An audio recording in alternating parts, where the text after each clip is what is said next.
Hey there and welcome to another video. I went to see Spider-Man Far From Home and boy was I surprised by it.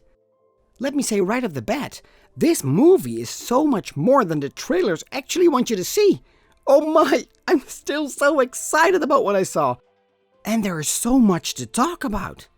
Don't worry, I won't spoil anything in this review. I'll save that for a spoiler video. We can still discuss a lot of awesome stuff without actually spoiling stuff, although not for this movie, because it takes place after Endgame, so if you haven't seen that one, then you might have been living under a rock. And, well, then there are some spoilers, yeah. Well, to keep it simple, Peter Parker goes on a trip to Europe with his class. He decides not to take his Spider-Man suit with him because he has been through so much already and he wants some rest, and, who can blame him, right? But of course, shit hits the fan on Earth and soon enough the world needs Spider-Man to save the day. At least S.H.I.E.L.D. does, cause Nick Fury is trying to contact Spider-Man after the events of Endgame.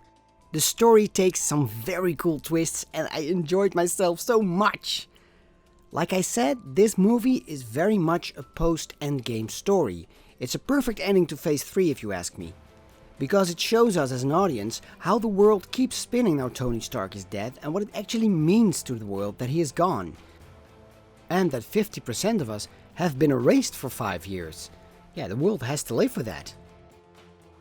What comes out are some very interesting takes on society. What I found interesting is the way the movie is portraying the post-Endgame world. Wherever we go, we get to see memorials of Tony Stark, and these pictures and posters are everywhere. The world seems very aware of who their savior is.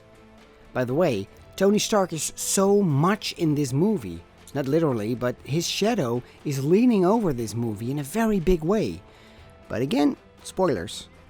Let me just say that I love the way the creators have woven Tony Stark through the story. There are some very cool moments in particular that gave me shivers. It makes this movie so much more than just another Spider-Man movie. Having said that, we also get to see how Peter is mourning over the loss of his mentor, his father figure. And that is so well done. Of course we got to learn Tom Holland as Spider-Man in Homecoming after he appeared in Civil War, but we kinda grew up with him being Spider-Man in Infinity War and Endgame. We know what the character has been through, and Tom Holland is portraying all the pain and loss so well in this movie. You really feel for Spider-Man. But let me tell you, you get to see a more matured Spider-Man in this movie, although still a kid. I thought Spider-Man was more powerful and more badass than we have ever seen him in the MCU. I loved that. There's also a teenage love story between him and MJ. It seemed not that interesting to me at first, but when the movie progressed, I thought they did quite a good job with it. It's not overdone in my opinion, and there are some laughs in it as well.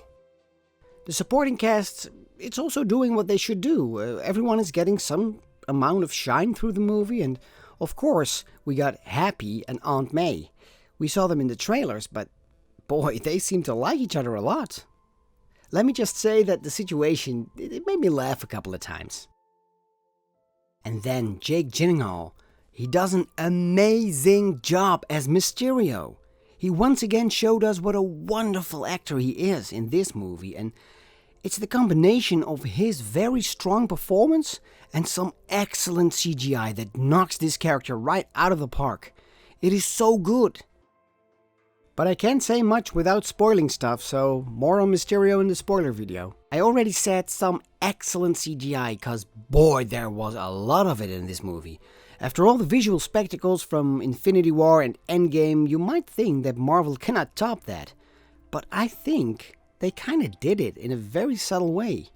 There are even some scenes in this movie that are so incredibly well done that you have to see it in 3D in cinemas. It is that good. I'm telling you, literally visual spectacles.